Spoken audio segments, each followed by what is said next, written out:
Hi friend, তোমরা সব কেমন আছো? আমি সুস্মিতা এখন থেকে আমার ব্লগটা স্টার্ট করছি।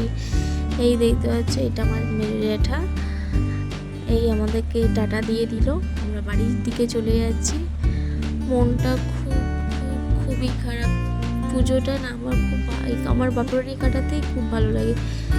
মানে যতই শ্বশুরবাড়িতে থিমের পুজো হোক না কেন, আমার বাপের বাড়িটা একটা ইমোশনাল ব্যাপার। মানে কত স্মৃতি জড়িয়েছে প্রত্যেকটা মোড়ে গলি। মানে মানে এটা প্রত্যেকটা মেয়েরই হয়। বাপের বাড়িটা একটা ইমোশনালের জায়গা। মনটা খারাপ নিয়ে চলে যাচ্ছি, যেহেতু কালকে আমার মেয়ের পরীক্ষা আছে, এই জন্য আমাকে তো যেতে তো হবেই। হঠাৎ দেখি ঢাকও এসে গেছে, তাই বললাম একটু দাঁড়াও, একটু ঢাকটা দেখি। তাই ওই একটুখানি দাঁড়িয়ে গেলাম। আর তো আর আসতে পারবো না এখন, সেই পুজোর পরে। এই আমার দাদার মেয়ে আমার সঙ্গে এই দুর্গা পুজো পর্যন্তই এসেছিলো। এখন এখান থেকেও বাড়ি যাবে, ও আমাকে ছাড়বে না, ও আমার সাথে আমার বাড়িতে যাবে। দেখতে পাচ্ছ, ওই জোর করে নিয়ে গেল। কি করবে, ছোট বাচ্চাদের নিয়েও যেতে পারবো না। টাটা, এখনকার জন্য এই পর্যন্ত আমার ব্লগটা। টাটা।